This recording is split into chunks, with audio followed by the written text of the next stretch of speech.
The path you walk doesn't seem to be out of the ordinary, yet suddenly you hear strange, loud voices resembling a choir.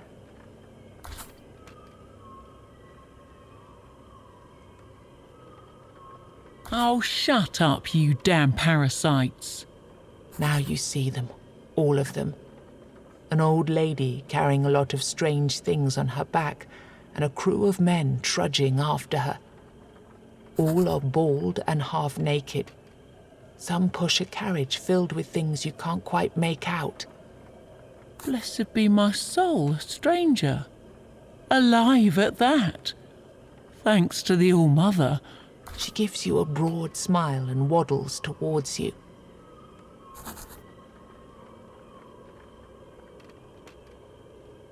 You show her the bouquet you received from the florist. She gives you a perplexed look. We're on our way to the battlefield with supplies for the army, but it seems we lost our way when this strange fog trapped us last night. It seems that she didn't notice that members of her crew have been dead for quite a while now. The wizard Merlin was supposed to lead our troops with Sir Galahad. We were to meet them somewhere around here.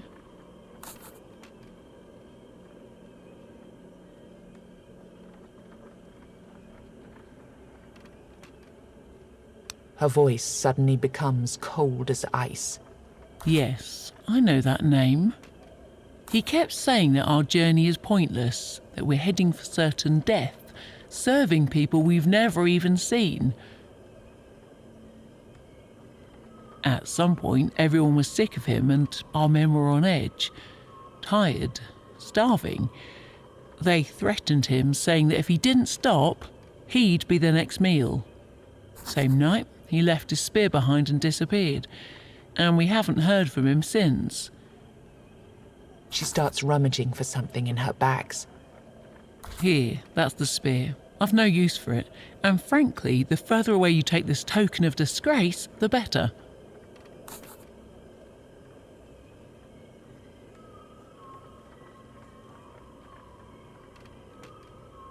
You try to explain that the battle she's trying to find must be a thing of the past, of some past at least. For all you know, Merlin could be dead, and there's no war happening in this reality. She looks at you with sadness, as if her hope or purpose has been shattered by your truth.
choking stench of tallow permeates the air. A candlemaker's house stands alone within the weirdness, the inquisitive tendrils held at bay by dozens of flickering weird candles. There are many grisly tales about candlemakers who secretly made their candles out of people they were supposed to protect. Inside, the candlemaker leans heavily on his cast iron mold, barely managing to stay awake. So fast! Oh, why do they burn out so fast? Oh, perhaps if I... No, I may need both later. It takes a while for him to notice you. The candles aren't snuffed out, are they? You're not one of the weird spawn. Doesn't matter. I can't sell you any anyway. I barely make enough to keep myself alive out here.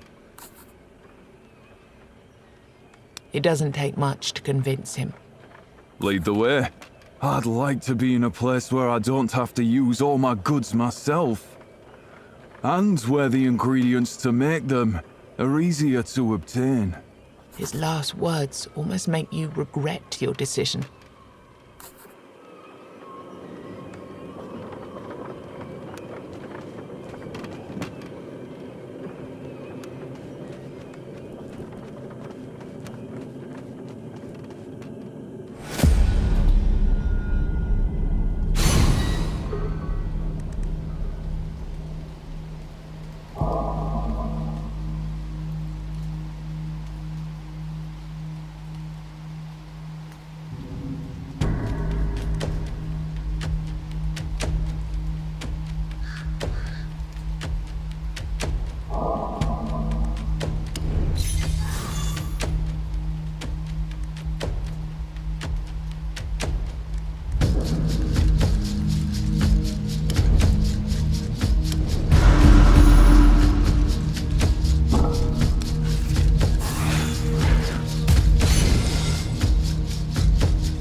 There's an old saying, all that glitters is cold.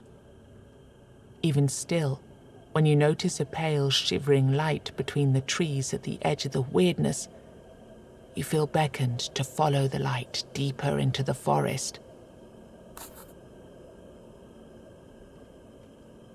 You can still see the light, yet the distance between you and it never seems to close.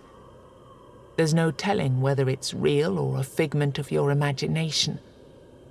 Strange and twisted growths complicate your journey further. They crowd the path and taint the air, making it difficult to breathe.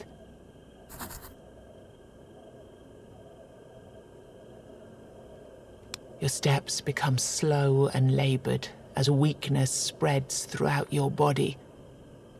Logic tells you there's nothing to be found in these woods, but you continue out of, what, greed? Curiosity? Was that old saying about curiosity and a cat?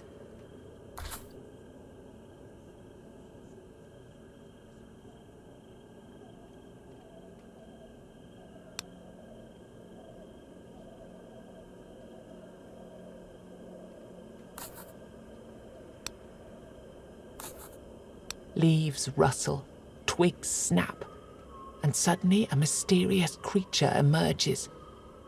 Your heart skips. A dazzling light, the very same glow you've been following, shines from a cavity in the creature's chest. The creature raises its hand and extends a wicked claw in your direction. You hear a whisper mixed with faint, mocking laughter. Coward. The creature disappears into the weirdness.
woman inspects you carefully, her old, tired eyes contradicting her youthful face. Do you know me? Have you shaped me out of the weirdness, or have I just created you? She carries all the equipment you'd expect of a traveling witch, but she speaks in a soft, courtly manner. She also seems to know more about weirdness than you do, and traverses it without a weird candle. You show her the bouquet you received from the florist, but the only response you get back is a blank stare.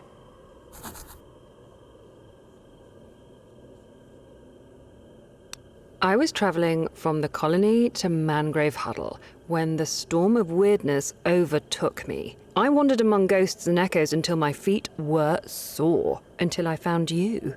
Colony? Mangrove Huddle? You've never heard of such places. I'm growing more and more certain you're not real. Can you pinch yourself? Do you feel pain?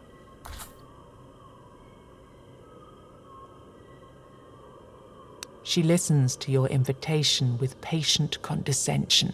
You say you have a menhir. How silly. You can own an item or a piece of rock, but not a being of Weirdstone. I have a better idea. I'll invite you to my village, but first, I'll need proof that you're real. I know there is a man out there wandering with a fading candle. He's desperate for light, yet he doesn't know that there is no light that could guide him back home. First, find him and help him realize this simple truth. And then, when he's broken, guide him to his real destination. She starts rummaging for something in her possessions. Oh, and take this. It might come in handy. Maybe. Someday.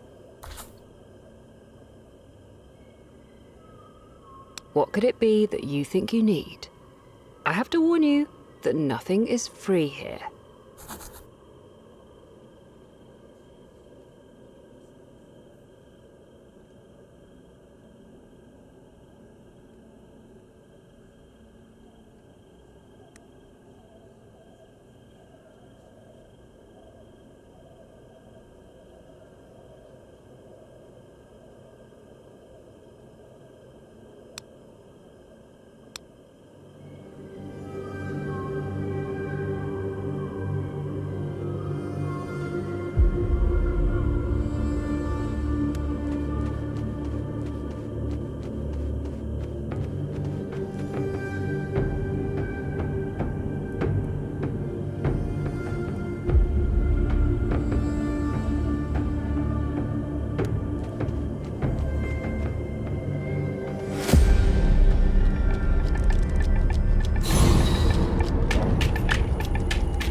You notice a man hiding behind the bushes by the road. He's dressed like a nobleman's squire, but his armor is crushed and dented in many places. Rage and despair battle in his bloodshot eyes as he fixes his gaze upon you. As you get closer, he shrieks. You cannot have them! Hear me, stranger! I won't give them to you! Immediately, your eyes are drawn to a pouch full of valuables lying behind him. He shouts something at you while sidling backwards. He's clearly trying not to let you slip out of his sight. Leave me alone!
The shrine has faint traces of power lingering in the air.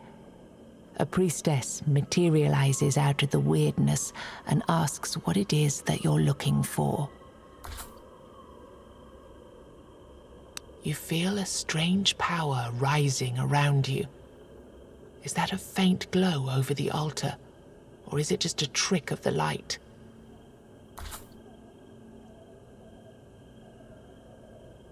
The priestess lays her hands on your chest. You feel a wrenching pain as your body heals much faster than is comfortable. It's hard to get used to this sensation.